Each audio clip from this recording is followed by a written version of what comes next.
네, 안녕하세요. 9월 2일 토요일 새벽 기도 시작하겠습니다. 기도드리겠습니다. 은혜로우신 우리 아버지, 또 은혜 가운데 8월을 지내고 또 9월을 맞았습니다. 이제 가을의 문턱에 들어섰습니다. 이번 한 달 동안도 하나님 은혜의 장중에 우리를 붙잡아 주시고 매 순간순간 걸음걸음 주께서 인도하시고 지켜주시기를 원합니다. 어디서 무엇을 하든지 하나님 역사해 주시고 우리 계획한 바 모든 것들이 주님의 뜻 가운데 이루어지게 하시고 우리의 간절한 기도 제목도 주님께서 우리 마음의 소원을 들응답하여 주시기를 원합니다. 이 시간도 병중에 있는 우리 모든 성도들 긍휼을 베풀어 주시고 주의 능력의 손으로 어루만져 주시사 깨끗이 나음을 얻게 하여 주옵소서. 아버지, 이 시간도 주님 앞에 온전히 의탁하옵고 예수님의 이름으로 기도드리옵나이다. 아멘. 네, 찬송가 79장 부르겠습니다. 주 하나님 지으신 모든 세계 79장입니다. 예전 찬송가는 40장입니다.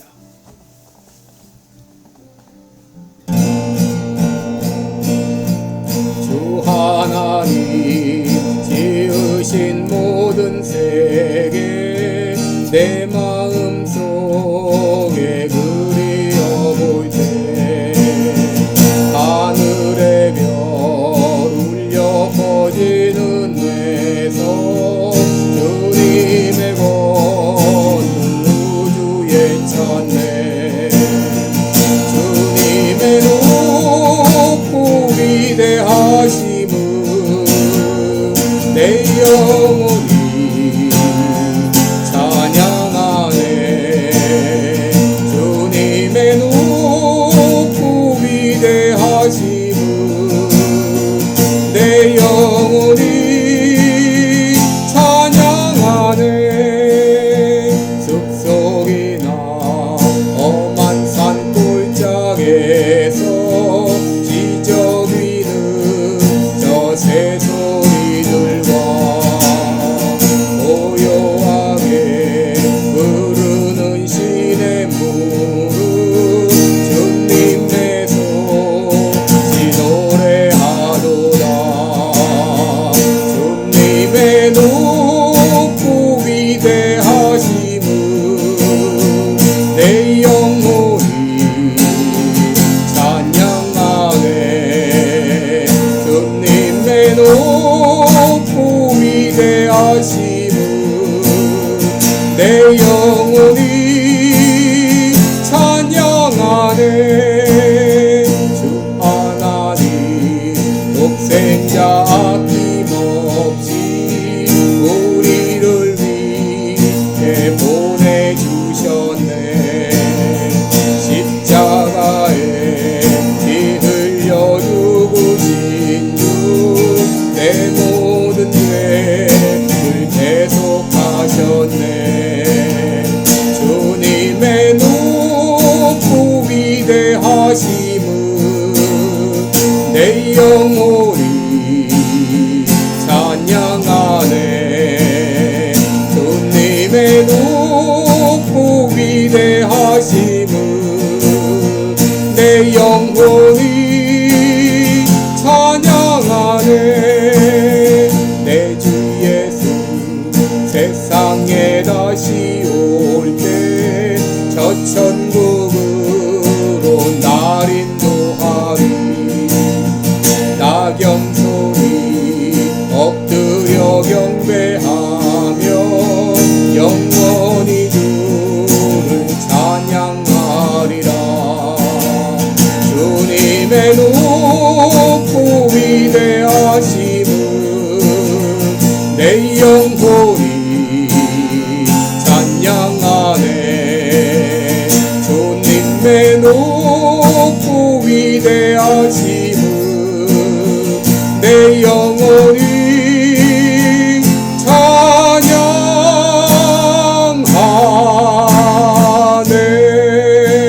찬양하네. 아멘. 네, 우리 오늘은 사도행전 9장입니다. 사도행전 9장 26절로 31절까지 읽어드리겠습니다. 사도행전 9장 26절부터 31절입니다. 제가 봉독해 드립니다. 사울이 예루살렘에 가서 제자들을 사귀고자 하나 다 두려워하여 그의 제자됨을 믿지 아니하니 바나바가 데리고 사도들에게 가서 그가 길에서 어떻게 주를 본 것과 주께서 그에게 말씀하신 일과 다메섹에서 그가 어떻게 예수의 이름으로 담대히 말하던 것을 말하니라.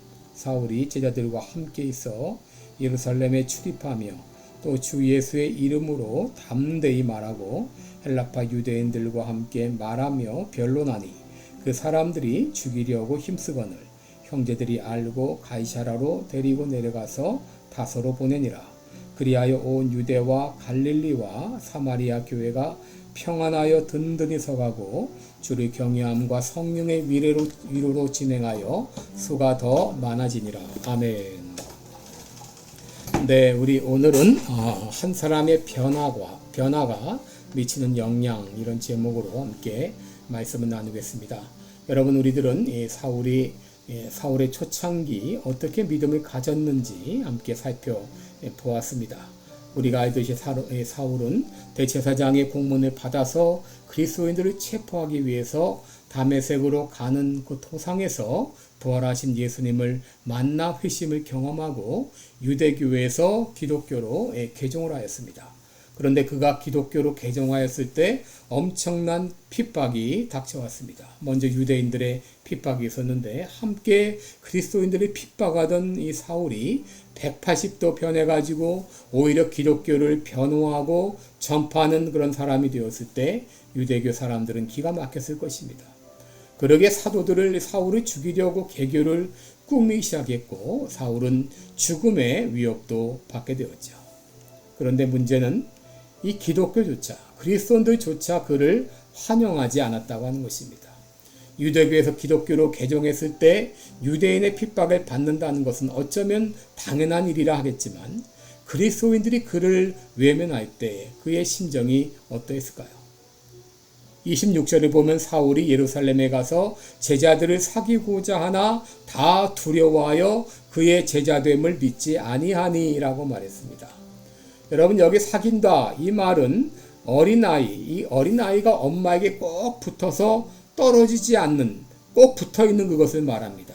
그렇게 이 기독교 공동체에 들어가서 함께 있고자 했습니다. 그렇게 계속 노력을 했습니다. 그 기간이 얼마였는지는 알지 못하지만 나도 예수님을 믿는다. 나도 너희들과 같이 그리스도인이다. 그러니 나도 너희와 함께 멤버가 되고 싶다 하면서 계속 노력을 했다고 하는 것이죠. 그런데 당시 예루살렘 교회 성도들은 어떻게 반응했나요? 그를 두려워하여 그의 제자됨을 믿지 않았다라고 했습니다. 그들은 두려워했고 더 나아가서 믿지 않았습니다. 이 두려워했다는 이 말은 자신도 모르게 놀래면서 경계하는 것을 말합니다. 그도 그럴 것이 사울은 그리스도인들을 박해하기로 악명 높은 사람이었죠. 그런데 그가 순식간에 변했다고 하니까 누가 그를 믿어주겠습니까? 그런데 그때 그를 교회로 이끌어준 사람이 있습니다. 그가 바로 바나바였습니다. 27절에 보시면 바나바가 데리고 사도들에게 가서 그가 길에서 어떻게 주를 본 것과 주께서 그에게 말씀하신 일과 다메섹에서 그가 어떻게 예수의 이름으로 담대히 말하던 것을 말하니라 그랬습니다. 여러분, 이 바나바가 나서서 적극적으로 도와주었습니다.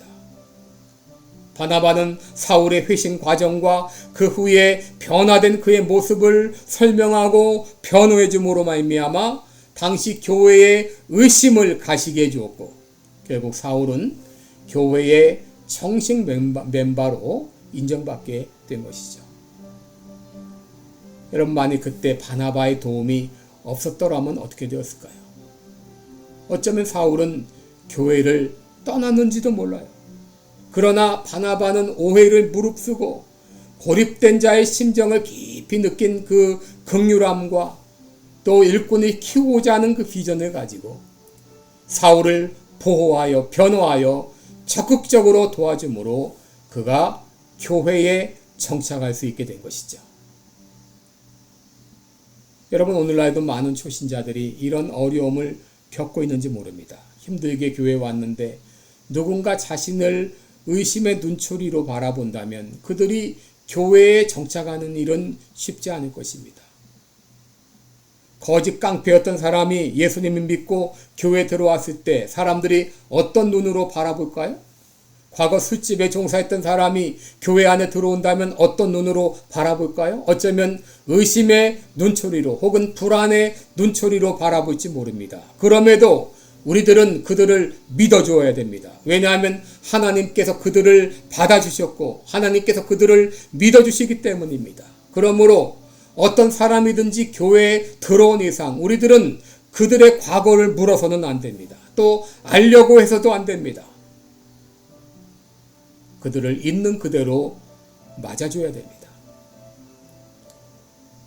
여러분, 누가복음 15장에 집 나간 아들이 다시 돌아왔을 때 아버지는 이놈 왜 돌아왔어? 그를 외면하지 않았습니다.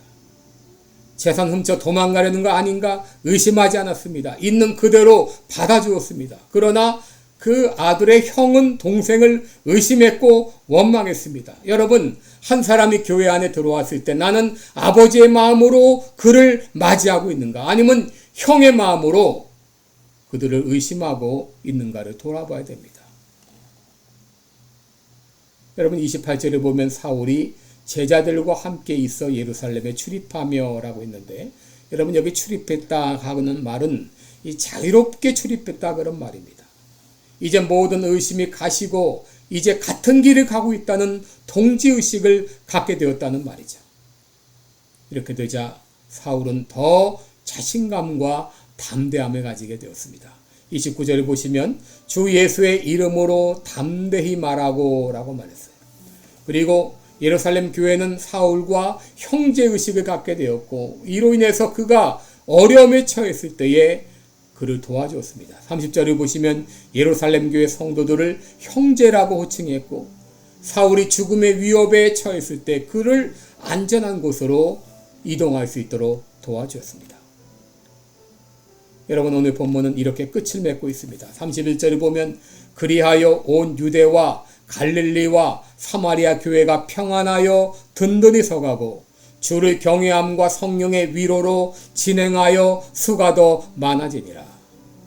여러분, 여기 그리하여 라고 하는 말은 사울의 변화 전체를 받는 접속사라고 말할 수 있습니다. 그리고 든든히 서갔다고 하는 말은 걷지도 못하고 서지도 못하던 아이가 일어나서 다리에 힘을 얻게 돼서 걷게 되고 뛰게 되었다는 말이 그만큼 교회가 더 강해졌다고 하는 말이죠. 그리고 수가 더 많아졌다고 하는 말은 이것은 꽉 차게 되었다는 말입니다. 여러분, 사울 한 사람의 변화로 말미암아 교회가 내적으로 강해지고 온 유대와 갈릴리와 또 사마리아 교회가 더욱더 든든히 서가게 되고 수가 더 많아지게 되었다고 하는 것이죠. 여러분, 이처럼 한 사람의 변화는 엄청난 영향을 미칩니다. 여러분, 마르크스 한 사람으로 인해서 공산주의 운동이 얼마나 인류에게 많은 해악을 끼쳤습니까? 여러분, 아담 한 사람 때문에 인류에 죄가 들어왔습니다. 반면 예수님 한 분으로 말미암아 수많은 사람들이 구원받았고 오늘 본문에 사울 한 사람의 변화로 말미암아 유대와 갈릴리와 사마리아 교회가 든든히 서가게 되었어요. 여러분, 한 사람이 예수님을 분명히 만나게 되면 이렇게 엄청난 영향력과 변화를 가져오게 됩니다. 여러분은 예수님을 진정 분명하게 만나셨나요? 그렇다면 여러분 삶 가운데 어떤 변화가 일어나고 있나요? 그리고 여러분들을 통해서 주변이 어떻게 달라지고 있나요? 여러분은 어떤 영향력을 미치고 있나요? 한번 자신을 진단해 보시기 바랍니다. 진정 내가 예수님을 만났다면 나로 말미암아 주변이 달라지게 되고 엄청난 영향력을 끼치게 됩니다. 이런 변화와 이런 영향력이 나를 통해 나타나게 하여 주옵소서. 오늘 이 아침에 기도하시기 바랍니다. 기도하겠습니다. 은혜로우신 우리 아버지 고맙고 감사합니다. 사울이 예수님을 분명히 만남으로 말미암아 그를 통하여 자신이 변하고 주변이 변하고 엄청난 영향력을 미치는 사람이 되었습니다. 내가 예수님을 만났습니까? 그렇다면 나를 통해서 어떤 변화가 일어나고 있습니까? 나는 주변에 어떤 영향력을 미치고 있습니까? 아버지, 나를 통해 이러한 놀라운 변화와 영향력이 나타나는 진정한 믿음의 사람 되게 하여 주옵소서. 예수님의 이름으로 기도드리옵나이다. 아멘. 네, 여러분 오늘도 복된 하루 되시고 9월 한 달 동안 매 순간순간마다 정말 놀라운 역사가 여러분을 통해서 나타나기를 기도합니다. 감사합니다.